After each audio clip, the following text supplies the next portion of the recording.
Guys, welcome to HardReset.Info channel. Today I have iPhone 60 Pro and I want to show you how enable or disable Find My Device function.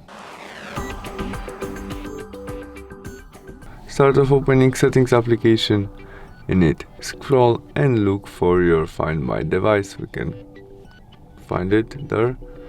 Open it and there we can turn on and turn off our location in Share My Device application to our friends or someone who have our location, or we can tap on Find My Device and turn on and turn off our phone in Find My Device.